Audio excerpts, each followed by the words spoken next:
Hola, les damos la bienvenida a una emisión más del programa Enlace UPN que se transmite por el canal de televisión por internet de nuestra institución. Continuamos con la serie de programas dedicados a los proyectos de las áreas académicas de la Universidad Pedagógica Nacional. En esta ocasión tendremos una charla con la doctora Clotilde Juárez Hernández, quien es responsable del proyecto Estudio Piloto para iniciar la validación de una escala del desarrollo de las capacidades cognitivas y sociales de niños y niñas de 12 a 15 meses de edad. María Clotilde Juárez Hernández cursó la licenciatura en Psicología en la Universidad Nacional Autónoma de México y realizó el doctorado y el postdoctorado en esta misma institución. Obtuvo además la maestría en Psicología Educativa con especialidad en Educación Infantil en la Universidad de California, Northridge. Ha realizado estancias de investigación en Inglaterra y los Estados Unidos y desde 1983 es profesora en la licenciatura y posgrado en la UPN. Fue coordinadora de la maestría en Educación Especial, Problemas de Aprendizaje y de la maestría en Pedagogía en la UPN. También coordinó la maestría en Educación Especial de la Universidad de las Américas. Actualmente ella es responsable del Cuerpo Académico 4, Desarrollo y Aprendizaje en la Infancia y Adolescencia. Gracias por estar con nosotros, doctora. La acompañan el maestro Alejandro Octavio Delgado Caballero y en este primer bloque la doctora Lilian del Valle Chauvet, ambos colaboradores del proyecto. Alejandro Octavio Delgado Caballero es maestro en Psicología con residencia en Educación Especial y licenciado en Psicología por la UNAM. Desde 2006 es profesor de tiempo completo en la UPN, colaboró dentro de la UPN en el diseño de un programa de la maestría en Educación Especial, en el rediseño del programa de la licenciatura en Psicología Educativa Plan 2009 y en el diseño de 2 diplomados. Participó en el proyecto de investigación El impacto de las políticas educativas en la vida cotidiana de los centros de educación preescolar y su estado actual, realizado conjuntamente entre la UPN y ACUDE. Gracias por acompañarnos. Lilian del Valle Chauvet es doctora en Psicología Educativa por la Universidad Complutense de Madrid y licenciada en Pedagogía por la Universidad Panamericana. Actualmente está cursando la maestría en Neuropsicología y Educación. Fue miembro del Consejo Redactor de la revista FAISCA de Altas Capacidades y del Comité Organizador 7º y 8º Seminario Internacional de Mujer y Sobredotación. Participó en el proyecto de detección de talentos en España, financiado por el Ministerio de Educación y Ciencia. Allí mismo coordinó el proyecto internacional CLANET, programa de enriquecimiento online para jóvenes de altas capacidades, financiado por la Comunidad Europea. Desde 2011 es profesora de la UPN y miembro del mismo Cuerpo Académico 4. Muchas gracias por estar con nosotros. Para dar contexto a la investigación de la que hablaremos, ¿por qué no nos plantean qué trabajos han llevado a cabo como antecedentes de esta misma investigación? Hay varias actividades que hemos realizado, entre ellas la primera escala que trabajamos, que es de evaluación de las competencias de niños preescolares, que lo hicimos desde 2007. En donde Alejandro y yo estuvimos participando directamente, y este proyecto en el que tú referiste de las políticas que tienen que ver con educación preescolar también es un proyecto que no coordinamos nosotros directamente, sino específicamente sobre la escala, en donde se probó en 3 estados de la República, en 40 centros de educación preescolar, esta escala, y a partir de eso pues continuamos con la aplicación de las escalas a otras edades para niños más pequeños. Bien. Me gustaría que abordáramos los tópicos que están implicados en su proyecto de investigación. Ustedes hacen referencia al desarrollo humano. ¿Cómo ha sido conceptualizado el desarrollo humano? Pues más bien nuestra conceptualización del desarrollo humano es como un proceso, pero al mismo tiempo como un producto. Generalmente a veces se habla solamente del producto, pero nosotros queremos hacer énfasis en esta parte de proceso-producto, el proceso que se va dando a lo largo de toda la vida y los productos observables que va teniendo este desarrollo. Queremos que lo conceptualizamos como integral que incluye la parte social, emocional, cognitiva, física. Y también tomamos en cuenta que se puede evaluar o ver de manera cuantitativa y cualitativa.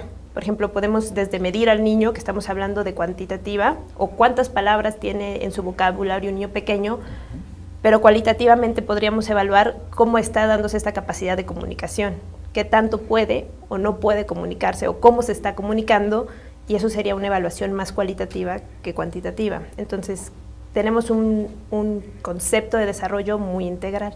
Bien. ¿Qué tipo de escalas existen para evaluar el desarrollo de los niños? Existen diversos tipos de escalas, desde algunas que son muy sencillas, es decir, se plantea una actividad y la madre observa y va checando si la hace o no la hace, o puede ser el cuidador o otros, hasta algunas que son ya estandarizadas, ¿no? En donde se necesita un especialista, un psicólogo que sepa observar exactamente lo que se pretende. Se le plantean situaciones problemáticas y el psicólogo observa cómo las va resolviendo el niño, ¿no? La que nosotros estamos proponiendo es un poco diferente, porque trata de medir las capacidades y la puede realizar el cuidador entrenado o el padre de familia, y también los psicólogos, ¿no? Trata de ver de manera más cualitativa esas actividades que realiza el niño a través también de una situación problemática, y con diferentes niveles de dominio, ¿no? Que van desde si lo hace, no lo hace, si es incipiente lo que está haciendo, si ya lo domina o si tiene un nivel de dominio mayor, ¿no? Al esperar. Y en ese sentido, ¿cuál es la diferencia entre el enfoque por competencias y el enfoque por capacidades? Creo que, por un lado, vale la pena mencionar que en México empezamos a trabajar por competencias como una especie de moda, porque a partir del 2001 la Unión Europea, en este caso los secretarios de educación de todos los países que conforman la Unión Europea, se reunieron e hicieron un acuerdo.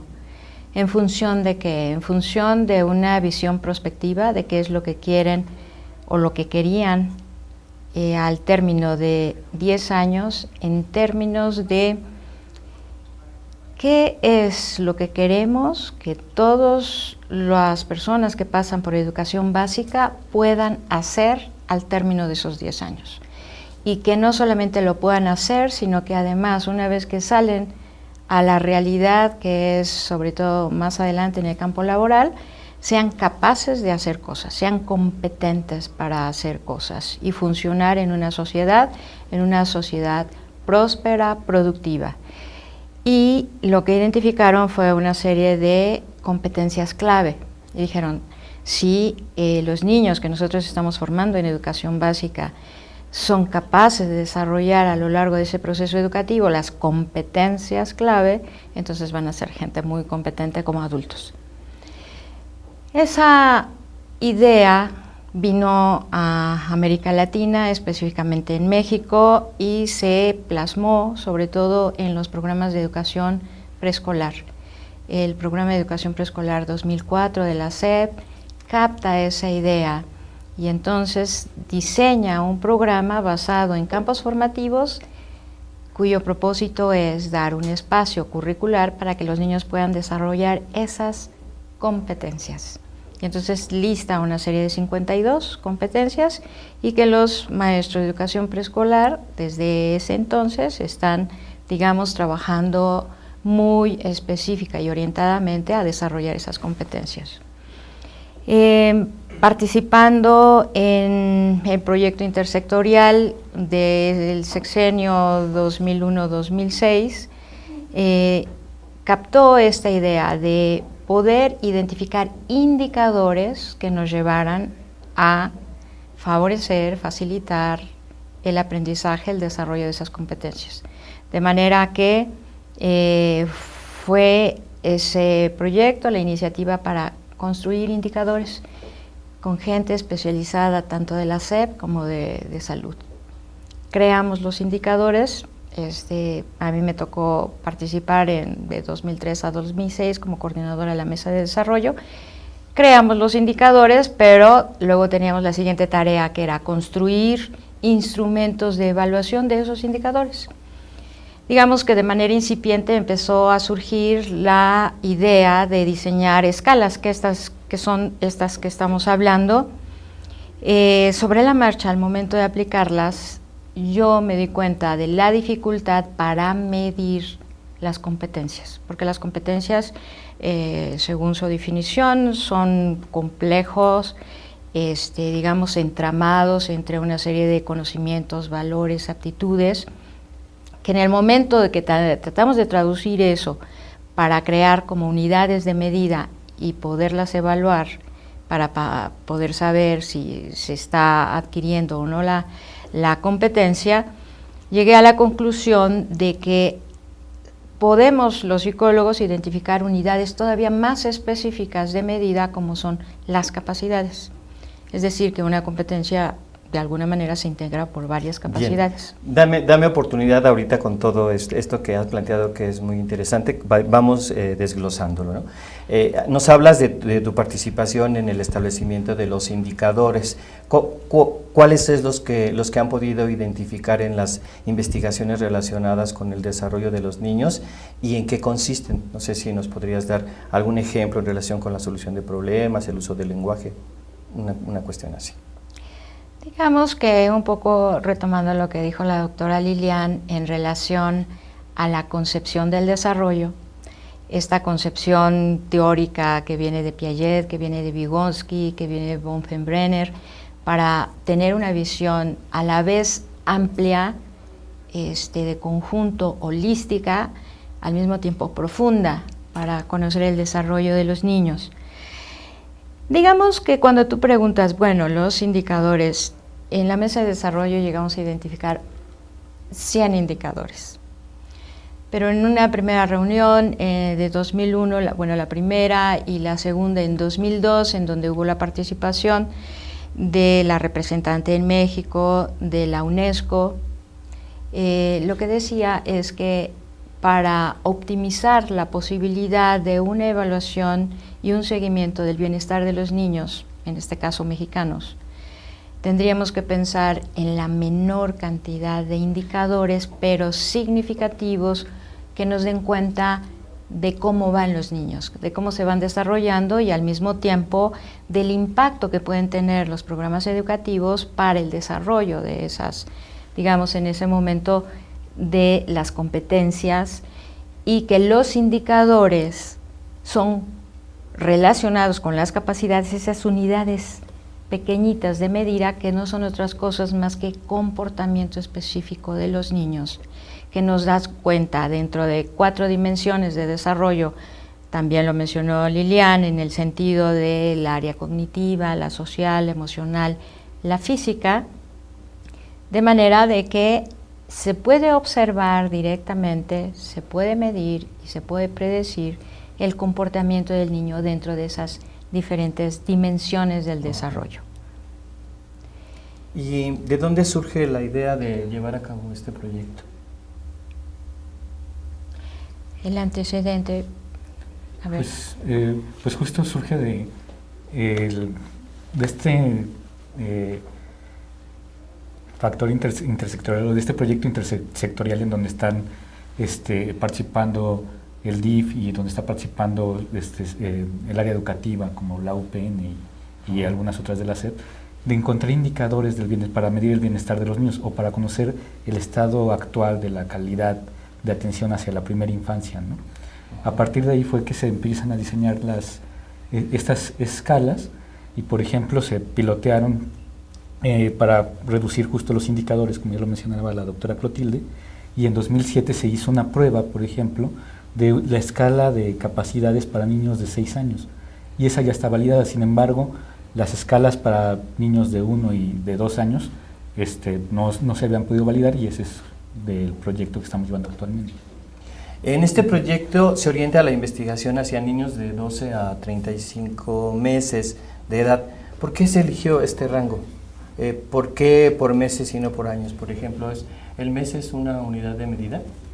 Sí, es una unidad de medida, particularmente con esta población de niños tan pequeños. Bueno, primero decir que es importante esta población, porque a lo mejor antes estaba poco atendida y ahora, sin embargo, nos hemos dado cuenta de la importancia que tiene atender a la primera infancia, pues finalmente es el cimiento de lo que va a ser el adulto. Entonces, pues si queremos unos cimientos fuertes, necesitamos una atención completa a esta población.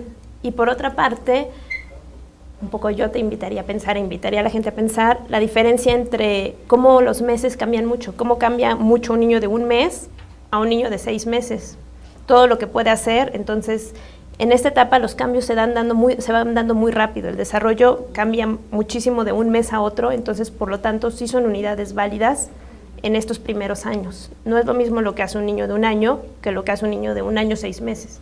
A lo mejor lo vemos y sigue gateando y de pronto vemos a otro niño que ya está caminando o que no habla y en solo 3 meses ya podemos platicar con él. Entonces sí es una unidad que nos permite notar diferencias. ¿Y qué importancia tiene la valoración de las capacidades sociales, además de las cognitivas, en este estudio? Digamos que hilado a lo que dice Lilian, en el sentido de que, digamos, el primer año de vida es verdaderamente sorprendente, en el sentido de que, bueno, hablamos de meses, pero si nosotros agarramos casi la lupa y vemos a ese bebé, a ese pequeñito de antes del año, todos los días va teniendo cambios, cada semana va teniendo cambios, cada mes va teniendo cambios. De manera que cuando nosotros tratamos a través de instrumentos poder, como la lupa, acercarnos y ver todos esos avances, requerimos de no solamente de un instrumento de medida, sino de una observación previa en la que íbamos identificando qué es lo que el niño va siendo capaz de hacer, qué es lo que progresivamente va estableciendo como pautas de desarrollo y cómo estas no están como si fuera una plantita que está creciendo y que nada más se le pone agua o se le pone en la luz del sol, sino que requiere de un adulto que lo cuide. Los humanos, a diferencia de otras especies mamíferas, requerimos del cuidado de un adulto que esté atento a todos estos cambios y sobre todo para poder atender sus necesidades no solo físicas, sino también emocionales. De tal manera que esta, digamos, necesidad humana de requerir un bebé de un adulto le da el contexto y la posibilidad de poder entender sus primeras experiencias de interacción social con los humanos, a través de los cuales se empiezan a generar todos los otros procesos, porque el adulto es el que le habla y entonces el niño va receptivamente comprendiendo un lenguaje para posteriormente poder articularlo también y expresar sus ideas. En un principio pues tiene una herramienta básica que es el llanto y que genética y biológicamente está determinada, pero es a través del proceso de socialización que empieza a tener justo la experiencia del lenguaje. Con respecto a las expectativas, pues las expectativas también se las va hablando la madre o el padre o el cuidador principal en forma de límites, en forma de explicaciones, en forma de indicaciones. Y entonces justamente es el filtro de esta relación con los adultos que se va permeando toda, no solamente el comportamiento de un individuo, sino hasta el filtro de lo que es la sociedad, porque los padres son los primeros que le empiezan a transmitir ideas, valores, conceptos, traduciendo lo que le pasa al bebé, si tiene frío, si tiene hambre, si tiene sueño. Entonces, toda esa posibilidad de relación social, pues es a través de esa primera interacción. Y luego todo lo cognitivo, el niño puede tocar la madera y puede sentir que es dura y puede sentir que a lo mejor es fría, pero si hay un adulto que está y le dice sí y nombra el objeto, entonces el niño empieza a relacionar las etiquetas de los objetos con los objetos mismos. Y bueno, esos son los objetos concretos, pero también son las ideas, ¿no? Te quiero mucho, o te estás poniendo enojado. O sea, también es el reconocimiento de todo el aspecto emocional a través nuevamente de esa primera relación con los adultos, que le empiezan a traducir su mundo interno y externo. Muy bien, pues muchas gracias a todos ustedes. En breve continuamos con nuestros invitados. Ahora les proporcionaremos las siguientes instrucciones para que puedan ingresar al portal de nuestra programación. Adelante con la cápsula. Para acceder a las transmisiones por internet del canal de radio y televisión de la UPN, escribe la dirección radioytv.upn.mx en el espacio identificador de la página web en la parte superior. O busca nuestra página en tu navegador. Simplemente teclea esta dirección y en la búsqueda aparecerá la página del portal. Ahí podrás seleccionar la programación de televisión, de radio o las transmisiones en vivo. Para otros dispositivos como teléfonos celulares con sistema operativo Android, iPod u otros, sigue las indicaciones que aparecen en tu dispositivo. En este bloque nos acompaña otro colaborador del proyecto, el maestro Nicolás Tlapachilcatl Cruz. Él es maestro en psicología en la Residencia de Educación Especial por la UNAM, participando en el programa de detección e intervención en alteraciones del desarrollo de niños de 0 a 2 años. Fue docente en la Facultad de Comunicación Humana de la Universidad Autónoma del Estado de Morelos y en la Universidad del Valle de México, y actualmente en la Universidad Pedagógica Nacional. Ha impartido cursos relacionados con educación especial, psicología educativa, metodología de investigación y desarrollo infantil. Es miembro del Cuerpo Académico 4, Desarrollo y Aprendizaje en la Infancia y la Adolescencia. Bienvenido, profesor. Muchas gracias. ¿Por qué no nos comentan en qué consistió su estudio? ¿Nos podrían detallar algunas características de la población? ¿A cuántos niños se aplicó? ¿Qué características debían de cubrir estos? Pues sí, lo que intentamos hacer, o lo que se hizo, pues en gran parte fue aplicar las escalas a niños que asistían a estancias infantiles del DIF. Fueron 121 niños de 1 año, 142 niños de 2 años, lo que hizo pues alrededor de 253 niños en total. Se intentaba también aplicar a niños que no asistían a ninguna estancia, pero bueno, ahí solamente se contó con algunos de ellos. Pues eran niños entre 12 meses hasta 35 meses, ni más ni menos, considerando la edad, además pues que hablaran español y que no tuvieran alguna discapacidad sensorial evidente para precisamente poder aplicar las actividades que estábamos pensando. Bien. ¿Se ve considerado hacer alguna comparación entre niños que asisten a estancias infantiles y niños no escolarizados? ¿Qué ocurrió con eso? Pues sí teníamos contemplado eso, queríamos hacer una comparación justo entre cómo se promueve también el desarrollo en las estancias versus a las que se está promoviendo en casa, por ejemplo. Sin embargo, los niños que estaban en casa se nos dificultó mucho, porque a pesar de que hicimos una difusión por medio de la página de la universidad, utilizando redes sociales como Facebook y Twitter y demás, hicimos la convocatoria, pero también a través de nuestros alumnos, ¿no? Sin embargo, pues esta convocatoria no tuvo el éxito que nosotros esperábamos y al final llegaron pocos niños, menos de los que necesitábamos para hacer una comparación contra los que sí obtuvimos en las estancias infantiles. ¿Y qué tipo de indicadores fueron considerados para el grupo de 12 a 13 meses y para el grupo de 24 a 35 meses? Digamos que lo que consideramos son como 3 áreas para los niños de 1 año y 4 para los niños de 2 años. En este sentido, nos interesó explorar la parte, digamos, lo que los niños entienden por identidad. ¿Quién soy yo? ¿No? ¿Cómo me llamo? Sin considerar el nombre oficial, digamos, del acta de nacimiento, sino de cómo le dicen sus papás, cómo lo nombran, por ejemplo, para tener una idea. Y luego, si es capaz de atender sus necesidades o de identificar sus necesidades básicas, por ejemplo, si tiene sed, ¿qué hace cuando tiene sed? Si lo pide, si es capaz de poder tomar un vaso y tomar agua de ese vaso. Si además, si se ensucia sus manitas, sobre todo teniendo el antecedente de la de la influenza, que los niños tienen que aprender a lavarse las manos desde muy pequeños como un hábito. También explorar si el niño es capaz de lavarse las manos cuando tiene el recurso del jabón y el agua, si se puede secar el mismo.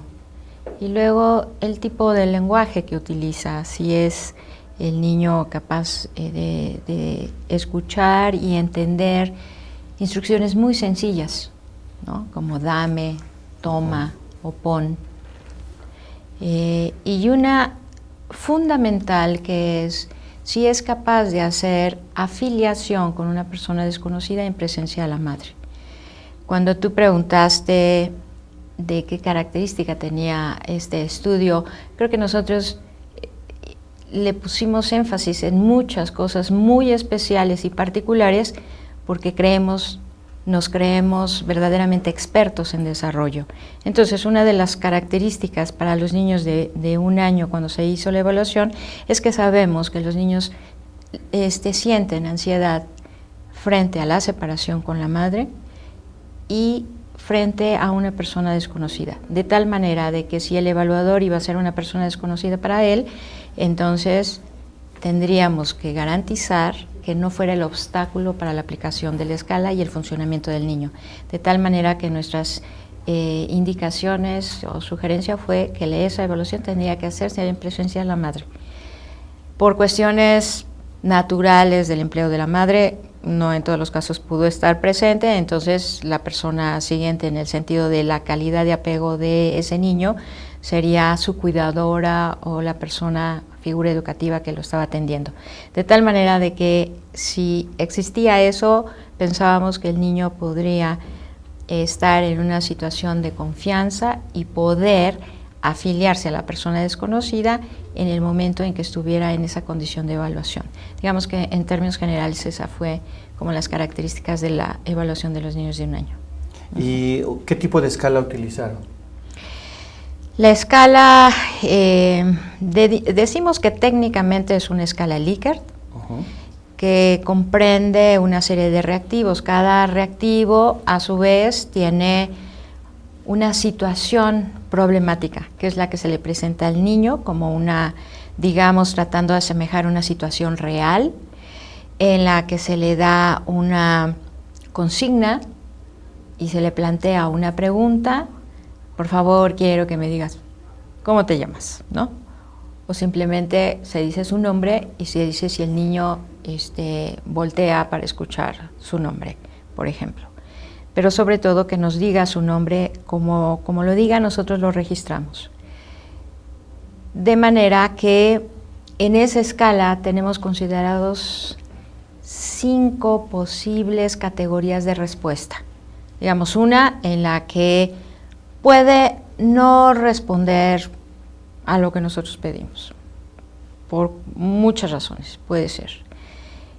Una segunda categoría es que sí responda, pero no de manera pertinente a lo que le estamos pidiendo.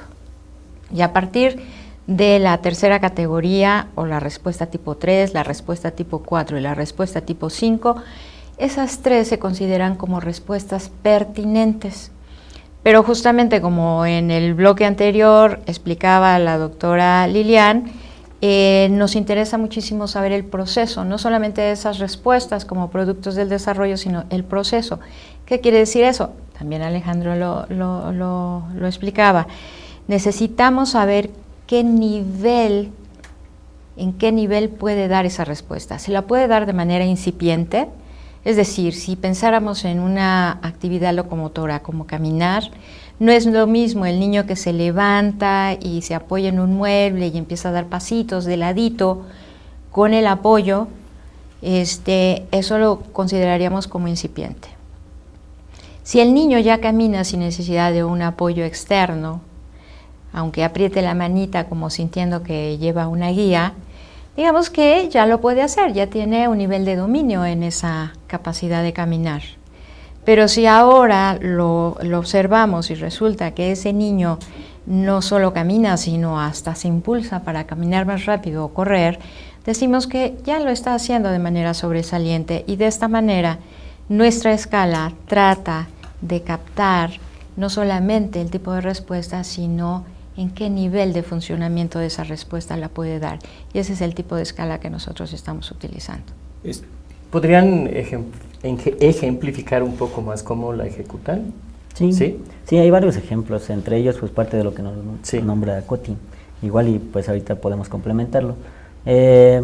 Por ejemplo, desde que llegábamos o para empezar a hacer el rapport, por ejemplo, pero ya era parte de la evaluación incluso, en donde se le preguntaba al niño simplemente ¿cómo te llamas?, por ejemplo, ¿no? A los niños de 2 años, en donde pues esperaban respuestas diversas, pero considerando la escala, por ejemplo, había una en donde podía no contestarnos, ¿no? Simplemente nos veía o se nos quedaba viendo, o como que se volteaba a otro lado, por ejemplo, ¿no? Había otras en donde simplemente nos atendía, parecía que nos hacía caso, pero también no alcanzaba a responder. En otros casos nada más dice su nombre. Y en los casos en que se consideraba sobresaliente, por ejemplo, pues ya se esperaba o ya alcanzaban a decir su nombre y sus apellidos. Claro, no lo decían con la articulación correcta siempre, claro, ¿no? Pero por supuesto había el nombre y los 2 apellidos completos. Y entonces había la oportunidad de irlo calificando. Bueno, los evaluadores pues estaban capacitados para irlo calificando y pues también hacer algunas observaciones precisamente para considerar varios aspectos, ¿no? Entre ellos cómo nos miraba, cómo articulaba, etcétera, etcétera, ¿no? Algo más cualitativo, que ya no era solamente lo cuantitativo, sino que además agregábamos algo cualitativo, que eso era pues algo muy importante, ¿no? Sí, Pues, claro, sin duda. Muchas gracias por sus comentarios. En un momento continuamos con esta charla.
Somos universidad.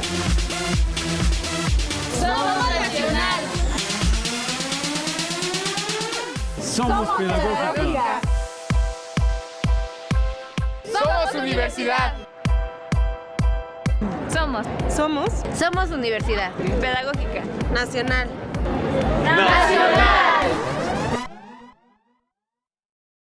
Gracias por seguir con nosotros. Ahora nos acompaña el maestro Germán Pérez Estrada. Él también es colaborador en este proyecto de investigación.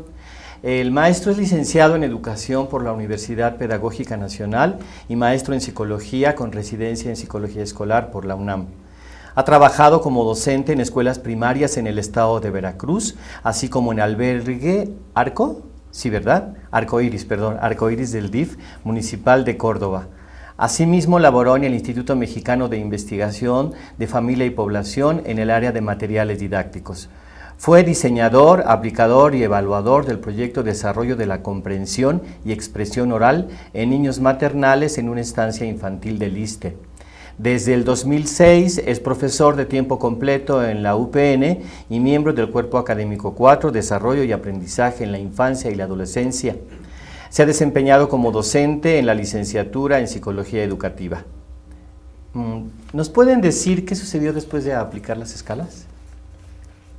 En este momento todavía no lo sabemos, ya que está en el procesamiento y análisis de los datos y por lo tanto no conocemos los resultados todavía. Sin embargo, aunque no estaba planeado, vimos una oportunidad cuando los padres manifestaron su interés en conocer los resultados de sus hijos al participar en esta evaluación. Muy bien. ¿Y qué importancia tiene en ese sentido dar a conocer a los padres los resultados que alcanzan, que obtienen sus hijos? En realidad en México no estamos acostumbrados, cuando hacemos investigación, realmente a retribuir, ¿no? Como que el investigador se queda con los datos, con todo y hasta ahí. Sin embargo, pues creo que es importante este hecho de algún modo darle algo también a los padres que participaron o nos apoyaron en la investigación, y parte de eso fue el hecho de darles los resultados de cómo habían estado sus hijos, porque además de que ellos podían tener conocimiento de estos, es una forma de alfabetizarlos para que observen cómo es el desarrollo y de alguna manera para estar haciendo intervención directamente con ellos, ¿no? Ellos van a tener la posibilidad de saber, o tuvieron la oportunidad de saber qué se evaluó, cómo se evaluó, sí, y qué es lo que, digamos, en qué estado de desarrollo se encuentra su hijo, ¿no? Con estas características que de las cuales ya hemos hablado durante el programa. Muy bien. Yo agregaría que así es importante alfabetizar no solamente a los padres, sino a la comunidad en general, sobre el desarrollo de los niños y las pautas de desarrollo de los niños, porque también ellos son los que están cercanos y pueden identificar señales de alarma. Por ejemplo, cuando un niño llega a los 3 años y no habla, por ejemplo, o llega a los 2 años y no camina, por ejemplo. Entonces, estas son señales en las que los padres tienen que recurrir a pedir servicios específicos, sobre todo de salud, para que puedan hacer evaluaciones como más específicas y ver por qué hay ese retraso. Entonces, no solamente es alfabetizarlos, sino alertarlos en el sentido de monitorear el desarrollo de sus hijos y tener una idea si ahí va, cómo va, o si hay preocupación en relación a qué pasa que no hace cosas que para su edad sería importante que pudiera realizar. ¿Cuáles fueron las dificultades que se presentaron durante la aplicación de la evaluación? Bueno, creo que nuestra experiencia como investigadores encontramos la primera paradoja en el sentido de todo el rigor que se requiere para diseñar un protocolo de investigación en donde desde el gabinete uno imagina la realidad de cierta manera y cree que va a poder salir y actuar en esa realidad de esa manera planeada. Y bueno, una de las primeras experiencias que uno tiene, y a veces resultan hasta un poco dolorosas, es que no funciona así. Nosotros solicitamos la colaboración del DIF para que nos permitiera tener acceso a las estancias infantiles. Y la primera objeción en el sentido de cómo nosotros lo habíamos diseñado fue que nosotros habíamos hecho un diseño muy estadísticamente para poder elegir a los niños aleatoriamente, como el rigor lo requiere, etcétera, sí, etcétera, pero nos dicen, pues fíjense que solamente van a poder entrar en el mes de junio. Y no solamente eso, sino no a las estancias que ustedes habían pensado, porque nosotros tenemos la complicación como institución que los supervisores son los que van a visitar las estancias infantiles y ustedes no pueden tener acceso a ninguna estancia si no hay un supervisor. Entonces esa supervisión está programada, pero además con la limitante que en el verano los supervisores tienen vacaciones. Entonces tenemos que programar donde hay supervisor que no tiene que salir de vacaciones y que aunque nos quede en Tubmuntú, ustedes tienen que ir. Bueno, ahora, el equipo encabezó cada uno de los profesores equipos evaluadores, y entonces los estudiantes eran quienes habían sido capacitados para aplicar las escalas, y entonces unos se especializaron en escalas de 1 año, otros en escala de 2 años, y entonces sin transporte propio, sino transporte público, tener que ubicar o localizar las estancias en Tubmuntú. En algunos casos ni siquiera las encontramos, en otros los domicilios no eran los correctos, entonces se tuvo que regresar. En otros tuvimos que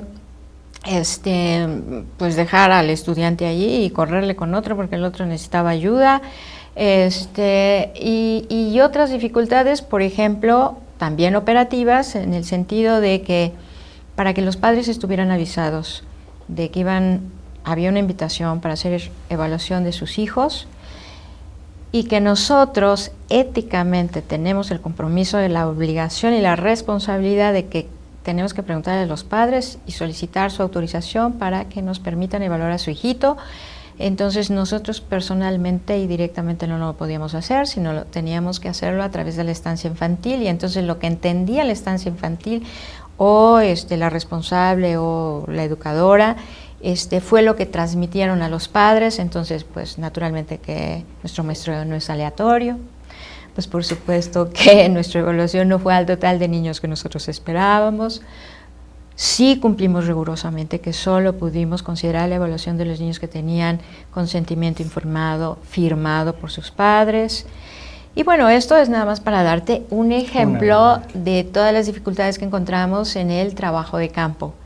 Es una muestrita, pero tuvimos otras dificultades también. Dentro de todo, creo que logramos pues la meta de una cantidad mínima de niños y material que pudimos procesar estadísticamente, y que bueno, efectivamente, aunque tenemos los datos preliminares, pero sí pudimos lograr obtener información muy valiosa para poder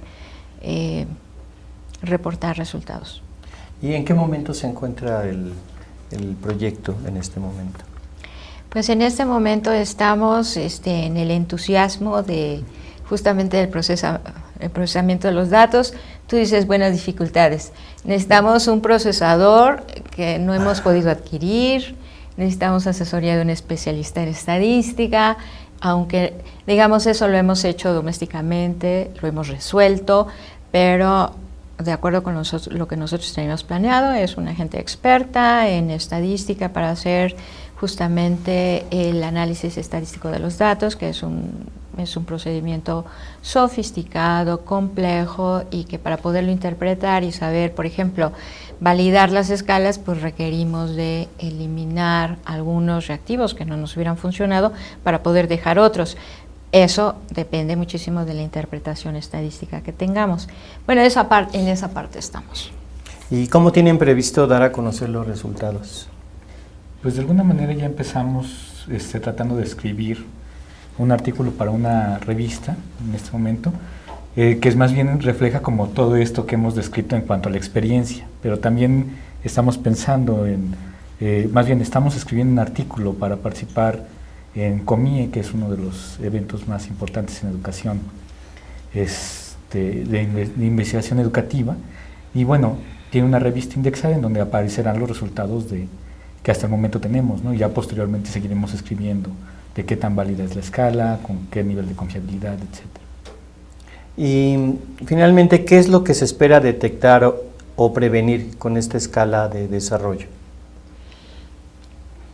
Bueno, en ese sentido se busca contar con instrumentos mexicanos que puedan servir para la evaluación de los niños pequeños, y que esto genere la posibilidad de detectar riesgos, de evaluar y de poder intervenir de manera más temprana.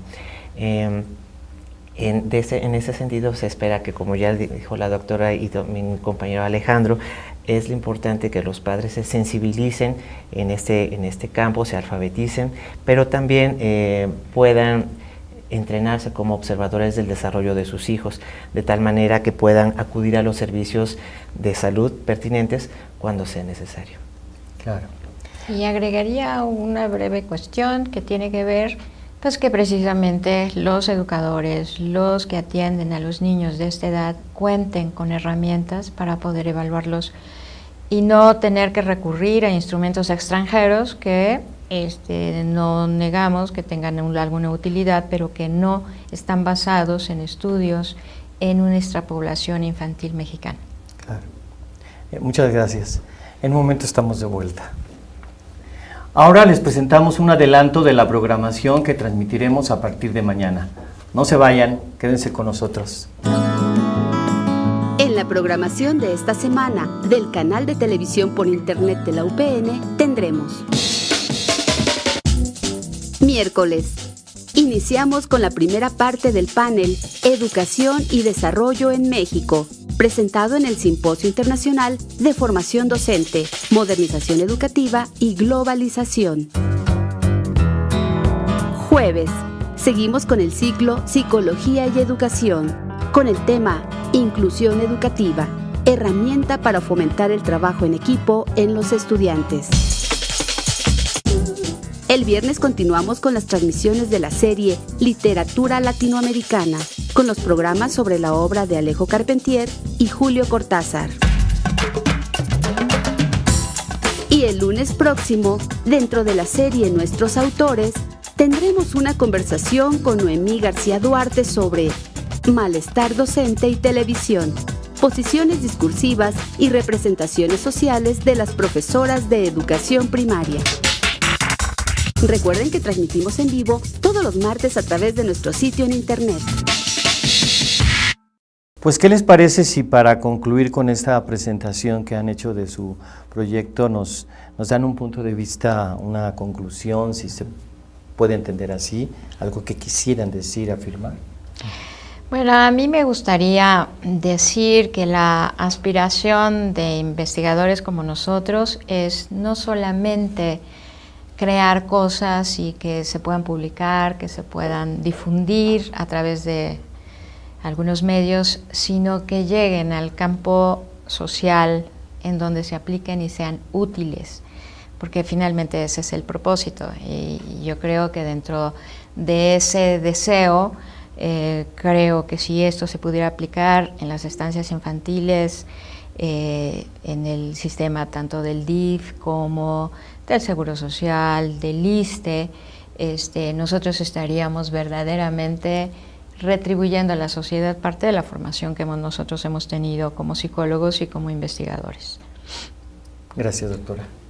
Maestro. Bueno, pues contento de poder participar en este proyecto y en este trabajo, y bueno, reconociendo a la primera infancia como una etapa decisiva y importante en el desarrollo de los niños. Muy bien. Profesor. Pues yo quisiera finalizar también con parte de lo que dice el maestro Germán, en el sentido de que partes de la sociedad son partes invisibles, ¿no? Hay muchas partes de la población que sufren discriminación al no ser atendidos, ¿no? Tenemos muchos ejemplos, personas con discapacidad, población indígena, son muchos grupos vulnerables, y muy pocas veces se ve a la primera infancia como un grupo vulnerable, y a veces cuando vemos el nivel de recursos o de atención que se destinan a este tipo de población, nos damos cuenta que realmente, a pesar de que, como se ha reiterado mucho, esta población es muy importante, no se le da la atención que merece, por lo menos no en nuestro país, ¿no? O sea, en países desarrollados ya es un punto principal en la agenda económica y política, educativa, sí, ¿no? Claro. Pero en México me parece que todavía no lo es, entonces pues esperemos que lo empiece a hacer. Pues hay que seguir insistiendo con trabajos de esta naturaleza, ¿no? De hacer visible aquello, como dicen que está invisible, bueno, ponerlo en el lugar que le corresponde. Pues muchas gracias a todos ustedes por su participación, por la presentación de su proyecto. El tiempo se nos ha terminado y solo nos queda agradecer a nuestros invitados el habernos acompañado en esta ocasión. También les agradecemos a ustedes por su interés en esta emisión y les recordamos que pueden vernos en la página de internet http://radioytv.upn.mx. Además, estamos recibiendo sus comentarios en nuestra página de Facebook y en nuestra cuenta de Twitter. Yo soy Rubén Castillo. Muchas gracias.